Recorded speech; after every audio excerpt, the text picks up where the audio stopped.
ዮሐንስ ወንጌል ምዕራፍ 3 ቁጥር 5 እውነት እልሃለሁ ሰው ከውሃና ከመንፈስ ካልተወለደ በቀር ነው የሚለው ሁሉ መወለድ ግዴታ ነው አለበት። ይሄንን ክፍል የመጀመሪያ ካስታወስክ የመጀመሪያ ገብቼ የጠየኩት ያስተማረ አስተማሪ ማን ነው ያልኩት ምን እንዲረዳም ፈልጌ ነው። ዝም ብሎ ማንም ተነስቶ መጽሐፍ ቅዱስን ለግል ያፈታት እንደዚህ አይነት ነገር የለም። ኦኬ በቤተ ክርስቲያን መነጽር መታየት አለበት። ይሄ ደግሞ በመማየውን ነገር በቃ ዋናው ጭምብሉ እንዲገለጥ ነው። ጭምብሉ ተገልጧል፣ እዛው ባለበት ይቀመጥ። የተፋውን ምራቅ መልሶ የመዋጥ መብት አለው፣ ማንም አልከለከለው። ግን ኦርቶዶክሳዊ ተዋሕዶ ቤተክርስቲያንን በዚህ መልኩ አበሻቅጦና የሌላትን ትምህርት አስተምሮ ሊወጣ አልተፈቀደለት፣ ፈጽሞ አይችልም።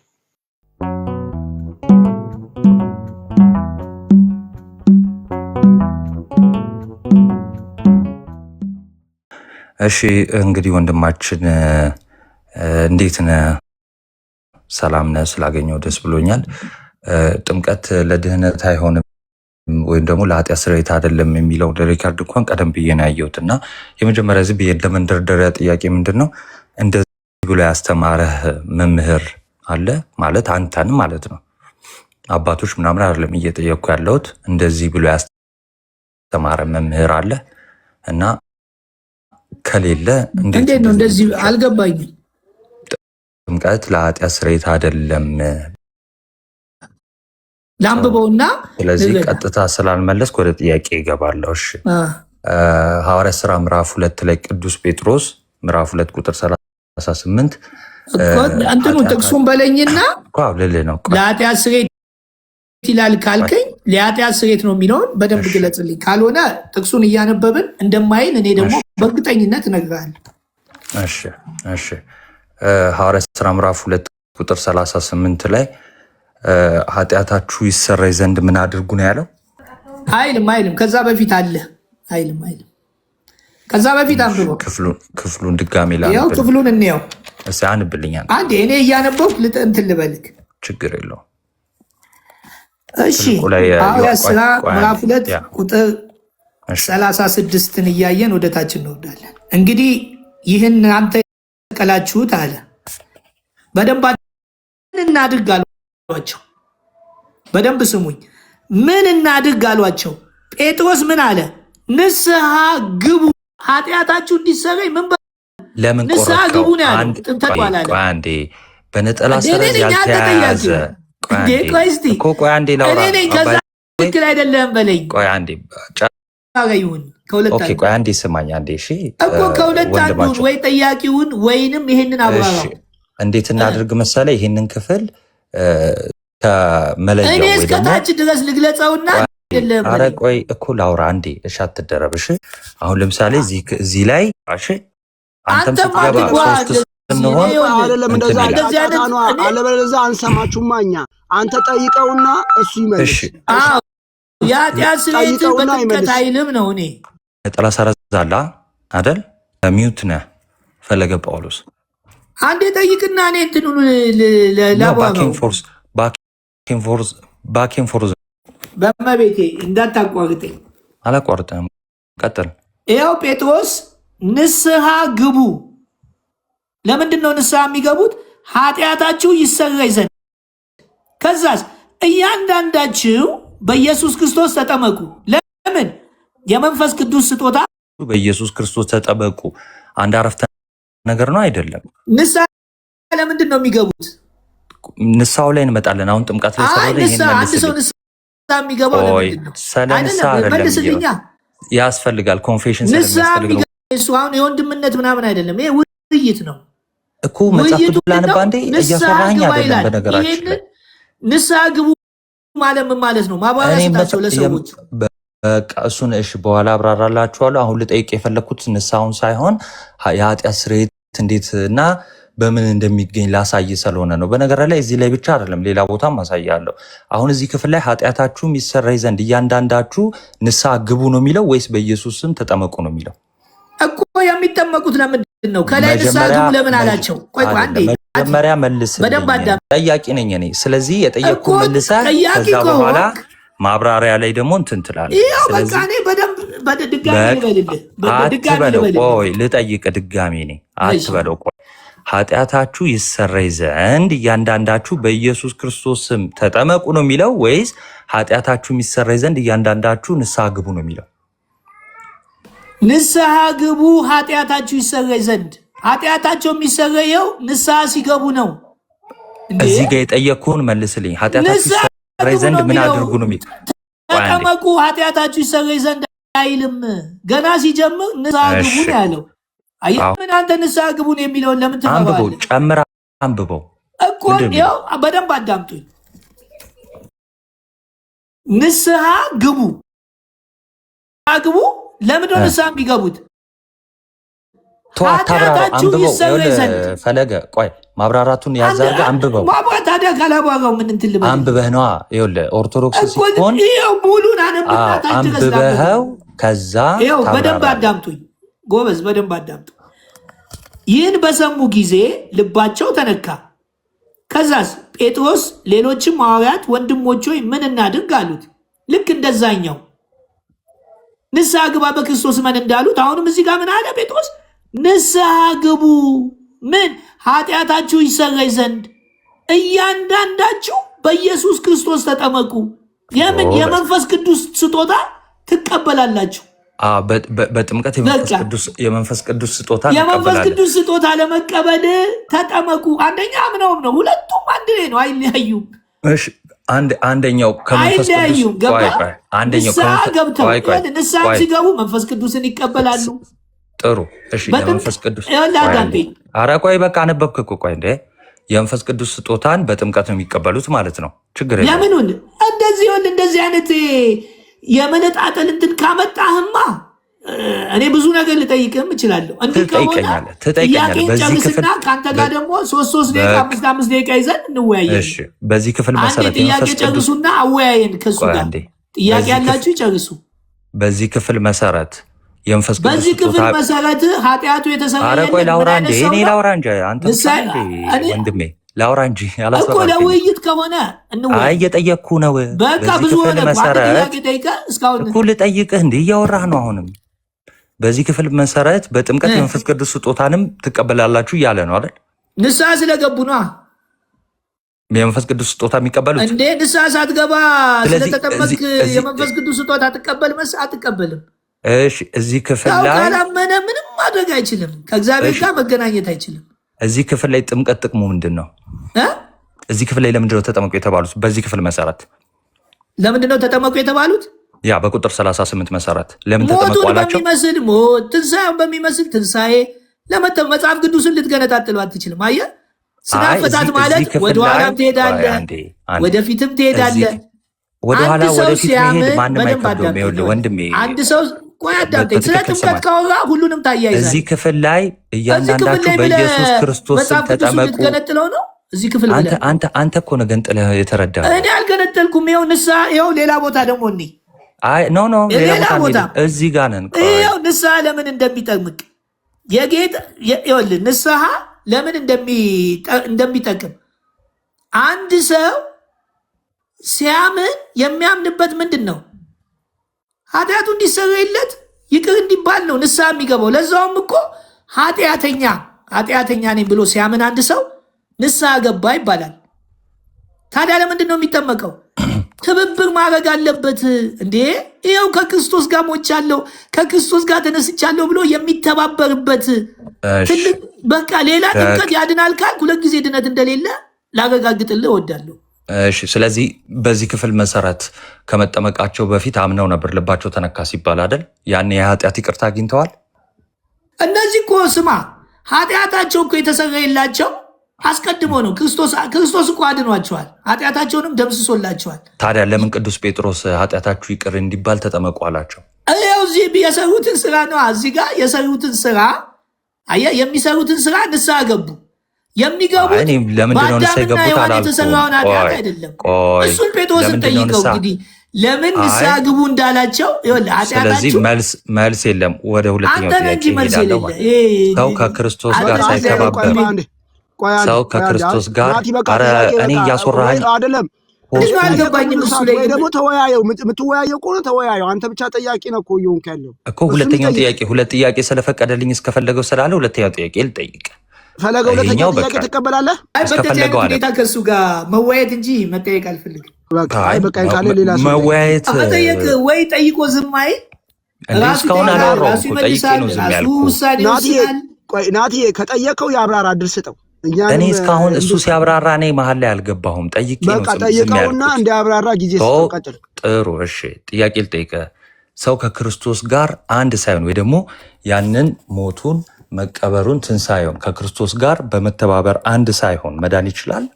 አዎ ይችላል። ድኗል። አስቀድሞ ሳይጠመቅ ነው ክርስቶስ ያዳነው። ጥቅስ ስጠኝ። ሰው ከክርስቶስ ጋር አንድ ሳይሆን መዳን እንደሚችል የሚያሳይ ጥቅስ ስጠኝ። እንዴ በሱ የሚያምን አይፈረድበትም። ከዚህ በላይ የምትፈልግ? አዎ በሱ የሚያምን አይፈረድበትም ማለት ግን በእኔ የሚያምን የዘላለም ሕይወት አለው አለ።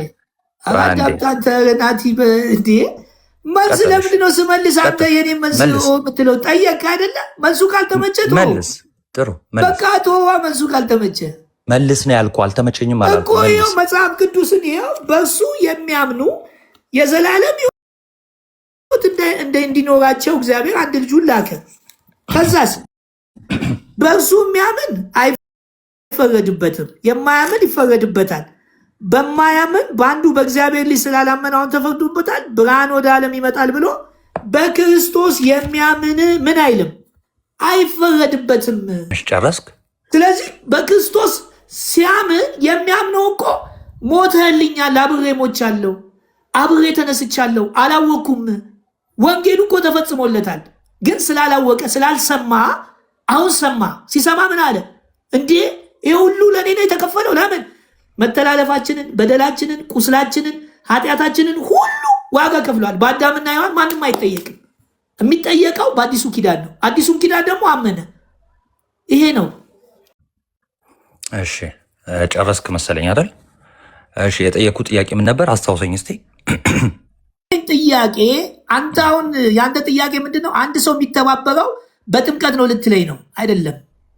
የተባበረው በእምነት ነው። ከዛስ ይጠመቃል። ያ የተባበረበትን ነገር ይገልጻል እንጂ አዲስ ትብብር የለም። ጥያቄን ሳይሆን የነገርከኝ ልትለኝ ያልክና ኤኒዌይስ ካልክ አይቀር ካመጣው እስቲ በእምነት ነው የምንተባበረው የሚለውን አሳየኝ። ያው በልጁ ስታምን ከሱ ጋር አሁን ግን በልጁ የሚያምን አሳየኝ። ምን አመነ እኮ መተባበሩንም አይሆን አምኖ መተባበሩን እኮ በእምነት ነው የሚለውን ይኸው በጥምቀት ራሱን ገለጸ። በቃ ማመኑን በጥምቀት ገለጸ የሚለውን ሳያምን ምኑን በጥምቀት ብቻ ነው አንድ የሚቆነው። እንግዲህ በእምነት ነው። ቆይ አንዴ አልጨረስኩም። በእምነት ነው ምንም ነገር የሆነው። ጥምቀቱ ራሱ እኮ ይሆን ስትጠመቅ ራሱ አምነ ነው እንጂ አምነ እኮ ተጠመቅ። የምትጠመቀው ለምንድን ነው? ምን አድርገህ ነው የምትጠመቀው? ምናምን እሱን አይደለም የጠየቀው። ታዲያ እምነት ሳይኖር ስለ ጥምቀት ብቻ ታወራለህ? ጥያቄውን ልድገም። አሁንም ድገም። ሰዎች የተባበሩት ከክርስቶስ ጋር በማመናቸው ነው። ይኸው ጥቅስ። ጎበዝ እኮ ነህ አንተ።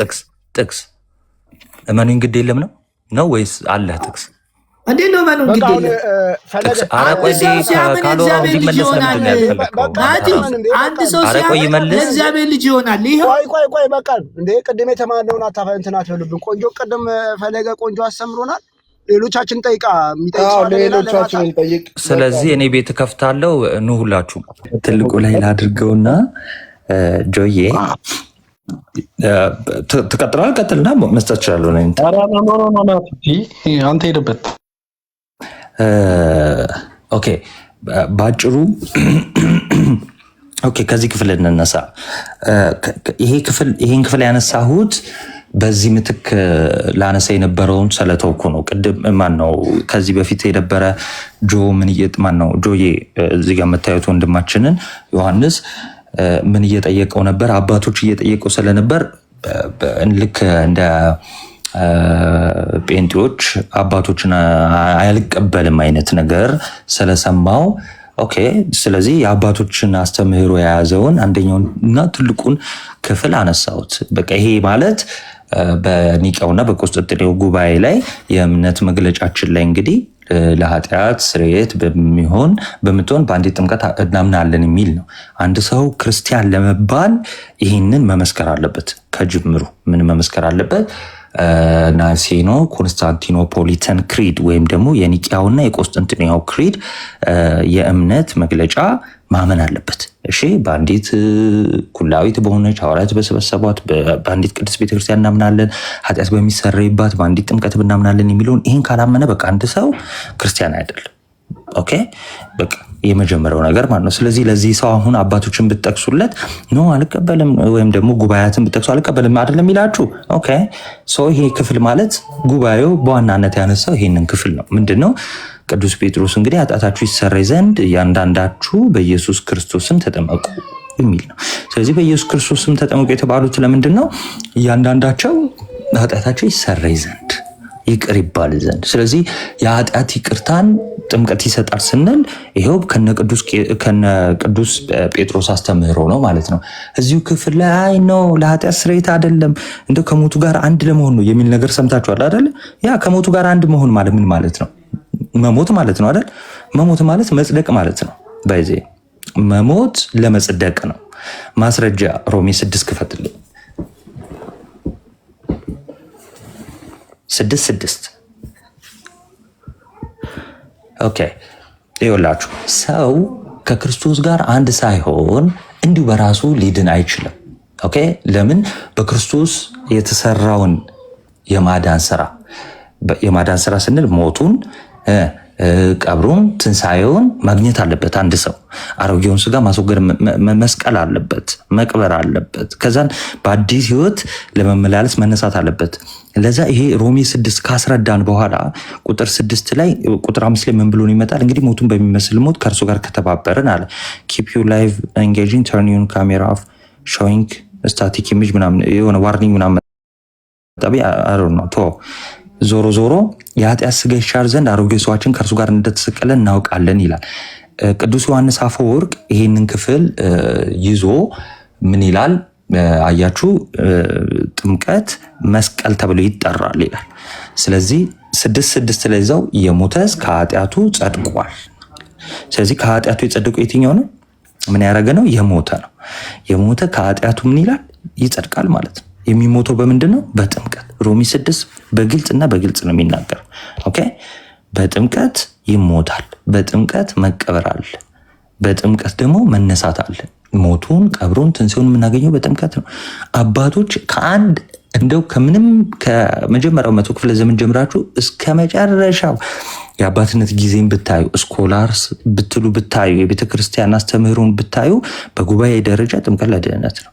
ይሄ መጽሐፍ ቅዱስ ላይ የለም ወይ? በቃ አለ። ይሄው ግልጽ ነው። ብዙ ማምጣት ይቻላል። እኔ ባጭሩ ልበላችሁ ብዬ ነው። ዞሮ ዞሮ ግን አንድ ነገር አልኩት። ከክርስቶስ ጋር አንድ መሆን በምንድን ነው የሚኮነው? በእምነት ነው የሚኮነው የሚል የለም። በእምነት ከክርስቶስ ጋር አንድ እንሆናለን የለም። ከክርስቶስ ጋር አንድ መሆን ማለት ምን ማለት መሰላችሁ? ሞቱን በሚመስል ሞት እንደገና ደግሞ ትንሣኤውን በሚመስል ትንሣኤ መተባበር ማለት ነው። ከክርስቶስ ጋር አንድ መሆን ማለት ይህን ቅዱስ ዮሐንስ አፈወርቅ ይህን ክፍል በተረጎመበት በደንብ አድርጎ ነው የሚናገር። ኦኬ የእርሱ መሞት የእርሱ መቀበር መነሳት በተለየ መንገድ ቢሆንም ኦኬ የምርም ቢሞትልን ሁኔታዎች ቢለያዩም እኛ ግን ያንን ሞት በጥምቀት በትክክል እናገኘዋለን ማለት ነው። ስለዚህ እኛ ስንጠመቅ ይሄን እናገኛለን ብሎ ቅዱስ ዮሐንስ አፈወርቅ እንደውም ይናገራል ማለት ነው። እነ ቅዱስ ቄርሎስ የኢየሩሳሌሙ፣ እነ ቅዱስ ቄርሎስ የአሌክሳንድሪያው ሁሉ ማለት ይቻላል አባቶች ይሄንን ክፍል እያነሱ በጥምቀት የኃጢአት ስርየት እንደሚገኝ እና መዳን እንደሚገኝ ነው። ይህ ደግሞ ቅድም ያነሳው የማርቆስ 16 አለ። ግን ከዛ ሁሉ በፊት ግን ጌታችን መድኃኒታችን ኢየሱስ ክርስቶስ ሲያስተምር በቃ ሰው ለመዳን ምን ማድረግ አለበት አለ? ከውሃና ከመንፈስ መወለድ አለበት አለ። በቃ ሰው ለመዳን ምን ማድረግ አለበት? መንግስቱን ለመውረስ ምን ማድረግ አለበት? በቃ ከውሃና ከመንፈስ መወለድ አለበት ይላል። ይሄ ዮሐንስ ወንጌል ምዕራፍ 3 ቁጥር 5 እውነት እውነት እልሃለሁ ሰው ከውሃና ከመንፈስ ካልተወለደ በቀር ነው የሚለው ሁሉ መወለድ ግዴታ ነው አለበት። ይሄንን ክፍል የመጀመሪያ ካስታወስክ የመጀመሪያ ገብቼ የጠየኩት አስተማሪ ማን ነው ያልኩት ምን እንዲረዳም ፈልጌ ነው። ዝም ብሎ ማንም ተነስቶ መጽሐፍ ቅዱስን ለግል ያፈታት እንደዚህ አይነት ነገር የለም። ኦኬ በቤተ ክርስቲያን መነጽር መታየት አለበት ለመግለጥ ነው። ጭንብሉን ለመግለጥ ነው። መማር ቅደም ከመጠምጠም አይደል እና ማይክ ይዞ ወይ ደግሞ ካሜራ አብርቶ ባወራ አይደለም። ባወራ አይደለም ቤተክርስቲያናችን ስርዓት አላት፣ ዶግማ አላት፣ ቀኖና አላት፣ ሐዋርያ አስተምህሮ ነው ያላት። ያ ምንድነው የሚለውን ነገር መማር ይቀድማል። ፈርስቶፖል መማር ይቀድማል እንጂ አሁን ቤተክርስቲያናችን አንድም ቦታ ላይ ጥምቀት ለድህነት አይሆንም ብላ ያስተማረችበት አንድም ቦታ የለም። ከአምስቱ ከማዕደ ምስጢራት መካከል እኮ አንዱ ጥምቀት ነው።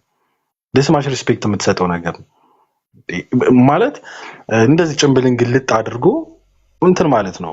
ተኩላውን ከበጉ መለየት ነው። እና እዛ የምትገቡ ካላችሁ በቃ አቁሙ። ክርስቶስ እኮ ለመመስከር ነው የሚመጣ ያለ ጀግና እኮ ነው። ከዚህ ምን ይጠበቃል? ምንም የሚጠበቅ ነገር የለም። ስለዚህ እዛው ራሱን ችሎ የራሱን ሐሳብ ያንጸባርቅ። ግን ኦርቶዶክሳዊ አስተምህሮ እንደሌለው እንድታውቁት ነው። ፈጽሞ እንደሌለው ማለት ነው። ሐዋርያት ያልሰበኩትን አባቶቻችን ያልሰበኩትን አዲስ አስተምህሮ ይዞ መጣ። ይሄ ደግሞ በማይሆን ነገር በቃ ዋናው ጭንብሉ እንዲገለጥ ነው። ጭንብሉ ተገልጧል። እዛው ባለበት ይቀመጥ። የተፋውን ምራቅ መልሶ የመዋጥ መብት አለው። ማንም አልከለከለው። ግን ኦርቶዶክሳዊ ተዋሕዶ ቤተክርስቲያንን በዚህ መልኩ አበሻቅጦና የሌላትን ትምህርት አስተምህሮ ሊወጣ አልተፈቀደለት፣ ፈጽሞ አይችልም። ስለዚህ እዛው ባለበት እዛው ወደ ነበረበት ይመለስልን። እኛ በቃ በጉ ወይም ደግሞ እዛ በረት ውስጥ ያሉ በጎች ሊጠበቁ ይገባቸዋል። ከሚሰሙትም ኦኬ ከሚያዩትም ነገር ሊጠበቁ ይገባቸዋል። ጭራሽ እኔ ኦርቶዶክሳዊ ትምህርት አለ ጌታ በሚያውቀው ማለት ነው። ምንም እውቀት የለውም። ጀስት ማውራት ብቻ። የሚነጣጠሉ ነገሮች እኮ አይደሉም አይደል? ጌታችን መድኃኒታችን ኢየሱስ ክርስቶስ እኮ መጽሐፍ ቅዱስ ላይ ሲናገር እኮ ሰው ከውሃና ከመንፈስ ካልተወለደ በስተቀር ወደ እግዚአብሔር መንግስት ሊገባ አይችልም ካለ አለ ነው። በቃ ያመነ የተጠመቀ ይድናል ካለ አለ ነው። አለቀ። የምንቀንሰው የምንጨምረው ነገር የለም። አይ በዚህ በኩል አጣመመዋለሁ፣ አይ በዚህ በኩል ይጣመምልኝ የሚባል ነገር የለም። የክርስቶስን ቃል ልታጣመም ነው። ለሌላ ነገርማ ተበረታለህ ማለት ነው። የክርስቶስን ቃል ማጣመም ከጀመረ ሰው በቃ ዋናው ጭንብሉ እንዲገለጥ ነው። ኦርቶዶክሳዊ አስተምህሮ የለው። ኦኬ ናቱዬ የግድ ቤተክርስቲያን መታቆ ማውገዝ የለባትም። ስርዓቷን እኮ አስቀምጣለች። የምታምነውን የማታምነውን እኮ በመጽሐፍ መልክ አሳትማለች አይደል? ቤተክርስቲያናዊ ስርዓት አለ፣ ዶግማ አላት። ኦኬ መጽሐፍ ቅዱስ ስርዓቶች አሏት። ከዛ ካፈነገጥክ ኦርቶዶክሳዊ አይደለም። ማነው መልካሙ የተሳሳተ ትምህርት አስተምሯልና ለሱ ተብሎ ሲኖዶሱ አይሰበሰብም። ኦኬ በቃ ያስቀመጡልን መመሪያ አለ፣ የተማርነው ትምህርት አለ። ከዛ ከወጣህ መናፍቅ ነህ። አለቀ። በቃ አለቀ። ምንም እንትን የለውም። ስለዚህ እንደዚህ ጭንብላችሁን ትገልጣላችሁ፣ ወደ መጣችሁበት ትሄዳላችሁ።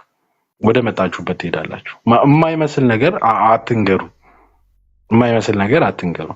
እዚህ የሰውዬ ቤት የምትገቡ ሰዎች ካላችሁ ከዚህ ጀምሮ አቁሙ። በቃ አስፈላጊ አይደለም። አሉ ድንቅ መምህር ቁጭ ብሎ መማር ነው። እኔ እናቴ ይቅርታ አድርግልኝና አሉ እዚህ ኦርቶዶክስ ነን እያሉ ቲክቶክ ላይ የሚርመጠመጡ ሰዎች አሉ። መጀመሪያ ይማሩ። ጌታ ምስክሬ ይማሩ። መጀመሪያ ይወቁ። ከዛ በኋላ እኔ ኳሊፋይ አይደለሁም አልኳችሁ እኮ ቤተክርስቲያን መምህር ነው ብላ እስካላከች ድረስ እኔ ኦርቶዶክሳዊ ትምህርትን አስተማሪ ነኝ ብዬ ለመቅረብ ኳሊፋይ አይደለሁም። ግን መምህሬ ናቸው ብለ የመደበቻቸው አሉ። ዲያቆናት አሉ፣ ካህናት አሉ፣ ቤተክርስቲያን ማዕረግ የሰጠቻቸው። በልበ ሙሉነት እነሱ ቢያወሩ መልካም። ካልሆነ ግን አንድ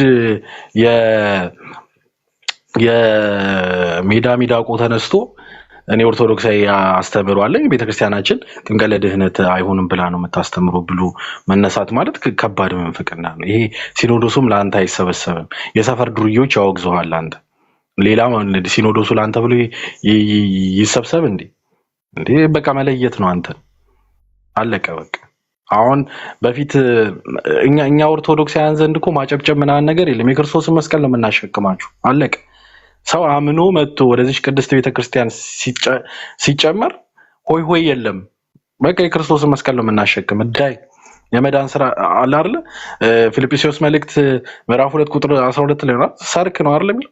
እለት በመፍራትና በመንቀጥቀጥ የራሳችሁን መዳን ፈጽሙ ነው የሚለው። የራስን መዳን ትፈጽም ዘንድ መስቀሉን ነው የምትሸከመው። ገንዘብ አንሰጥህም፣ ፎሎወር አንሰጥህም። ኦኬ ምንም የምንሰጥ ነገር የለም። እዛ ዘይት እያፈሰስክ እንደ መጥበሻ በእያንዳንዱ ሰው አናት ላይ ዘይት እየጨመርክ ማግበስበስ የለመድከውን ገንዘብ እዛው ታግበሰብሳታለህ እንጂ እዚህች ኦርቶዶክሳዊ ተዋሕዶ ቤተክርስቲያን ላይ መጥተህ እንደዛ ዘይት እየጨመርኩ ውሃ እያልኩ ገንዘብ አገኛለሁ ብለህ አይደለም። እዚህች ቤተክርስቲያን ስትጨምር ለነፍስ ድህነት ነው የምትመጣው። በቃ አምነህ ስትጠመቅ መስቀሉን ትሸከማለህ። ዳይ የድህነት መንገድን ትጀምራለህ። አለቅ። አደዋይስ ግን እናት ያለ አይደለ በየሰው አናት ላይ እንደ መጥበሻ እንደ ጎላ ብረት ድስት ዘይት እየጨመሩ ገንዘብ ማግኘት ተለምዷል። ኦርቶዶክሳዊ ተዋሕዶ ቤተክርስቲያን ላይ እንደዚህ አይነት ነገር የለም። አለቀ። ፓፓ ወደ መጣህበት ዳይ እና ምዕመኑን ለማሳት ምዕመኑን ካለው ከኦርቶዶክሳዊ ትምህርት ለማፈንገጥ የሚካሄደው ርቀት ይሄን ያህል ደርሷል እላችሁ ነው።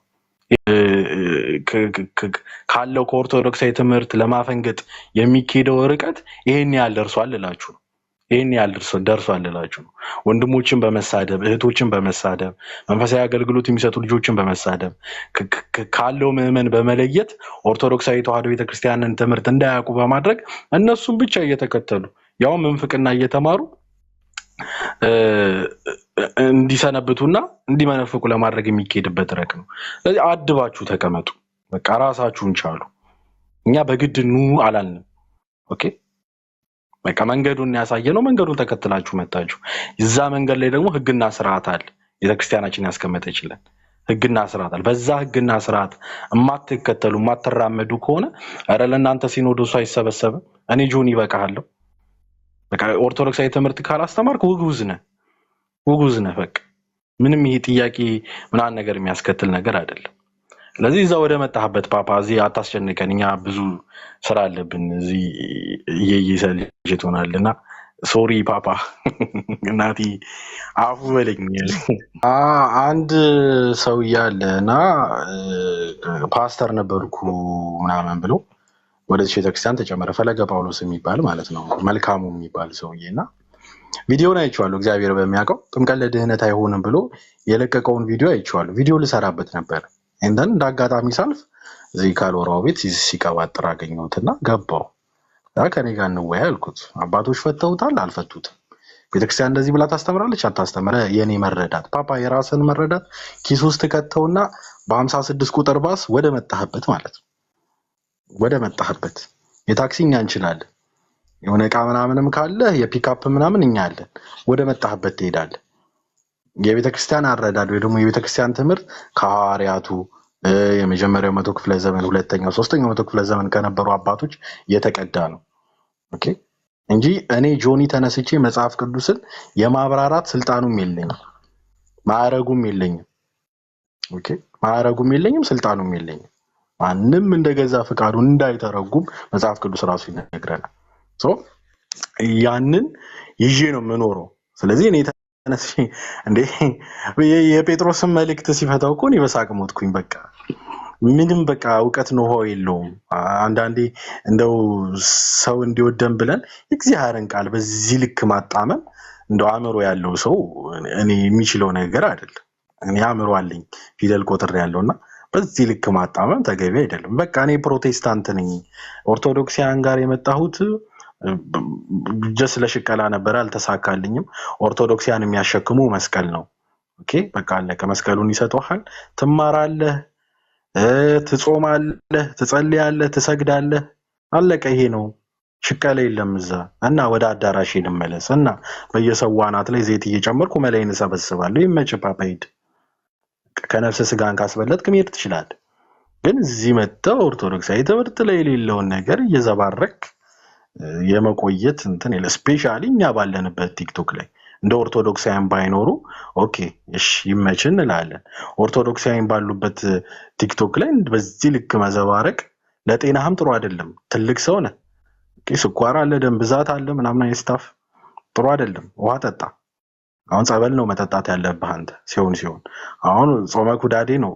ኩዳዴው ከበደችው መሰለኝ ገና በሁለተኛው ቀን። ቀልድ የለማ ፓፓ። እስከ 9 ትጾማለህ፣ ሌት ኪዳን ትገባለህ፣ ቀን ቅዳሴ አለ። ገና ደግሞ ሰሞነ ሕማማት ላይ የማይቢደርስ በቃ ሊያብድ ነው ይህ ሰውዬ። ጨርቁን ጥሎ ነው የሚሄደው። አሁን ጾማ ስትገባ ከበደኝ ወገቤ ሊል ነው በቃ ሊያመልጥ ማለት ነው። ግን ሰው አበላሽተህ አይደለም የምትሄደው። ሰው አበላሽተህ ሳይሆን ራስህን ችለህ ትሄዳለህ።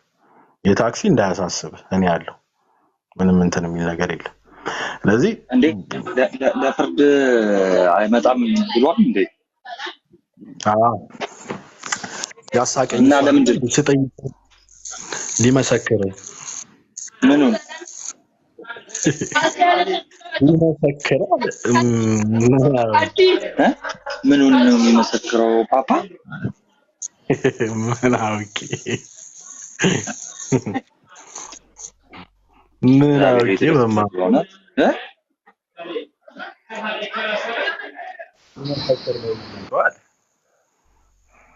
ከባድ ነው፣ በጣም ከባድ ነው።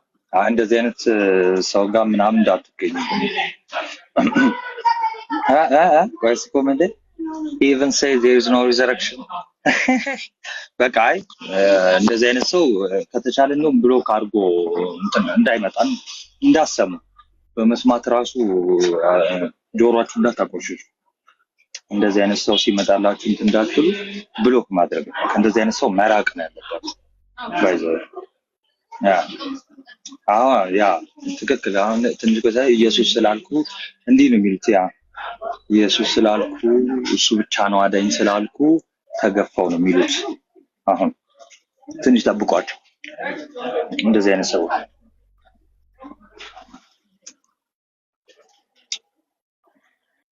አይ ብቻ እኔ አይዲያ ራሱ መናገር ከበደኝ። ምን እንትን ስላልነበር ምን አይዲያ አለው ፓፒቾ ማለት ያሰማል እንጂ ይያለው መንገድ ላይ ሆኜ የሆነች ቢዚ ያረጋችኝ ነገር ነበረች። ከቀጠል እስቲ እንዴት አንተ ሀሳብ መስጠት ይከብዳል? ኧረ እኔ በቃ እንዲህ ካልኩ አይበቃም እንዴ? ስለ ባንዴ 3-4 ደግሞ ባንዴ እንዴት አከታትለ አይከበደ ቅዱስ ቁርባን ምንም አላለም። አይ በቃ ማለቱ ይቀራል ብለህ ነው። እስቲ ከታች ሳይ የሚል አካውንት ሳብ የኛ ነው የኛ ሳይ ነው ወይስ ሌላ ነው? ሳይ የኛ ሳይ ነው። አዎ አለ። እስቲ ባይላ ጻፍቷል አላየው ሳይ እና ፕሮፌት ኢንቫይት ወይ ደግሞ ራሱ ሳይ አተሳይ እንትን ላክ ሪኩዌስት አርግ። ሰው እኮ አይቸግረውም አይደለም ይቸግረዋል። ግን ሲቸግር ታዲያ እንዴት ትምህርት ላይ ስጦታዬን አሰናብተናል። ያው ጀለስንም እናሰናብታለን። ስጦታዬን አሰናብተናል፣ ጀለስንም እናሰናብታለን።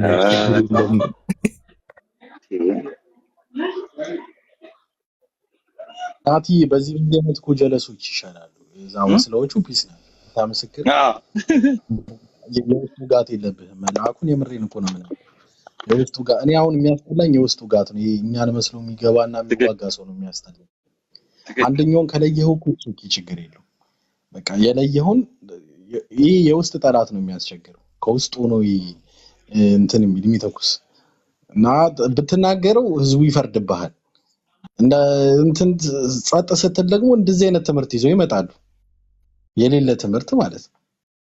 እኛ የገባ ነው እኮ ይሄንን ነው። መልአኩን የመረው እነዛ በቃ ኦሬዲ በቃ የለየላቸው ናቸው። በቃ ታውቃቸዋለህ፣ ከነሱ ጋር ችግር የለም። ግን ይሄ ውስጥ ሆኖ የአጉል ማስኮን እንትን ብሎ እንትን የሚል ሰው በጣም አስቸጋሪ ነው።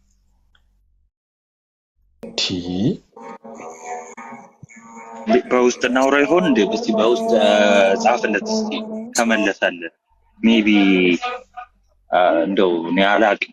ግን በዚህ ወይ እንደተባለው በችግር ምክንያት ከሆነ ከመጥፋቱ በፊት እንትን እንድንለው ጆ እስቲ ዝም ብለህ ጻፍለትና ወይ እኔ ናቲ ያልጽፍለትም እኔ አሁን ቤቴን ወይ ደግሞ እስቲ እኔ ምን ላድርግ? አሁን እኮ ኮሜንት ላይ የሚሉኝ እኮ እንደ የምር ከሆነ ላይክ ተቸግሮ አይነት ነገር ምናምን ሰል አይ እንደ የሚያሾፍም አለ ያርሰን። ግን እንደዚህ አይነት ሰው ጋር ህብረት እንዳታረጉ እናንተ ሰዎች እና ሰዎች እንውጣ መሰለኝ።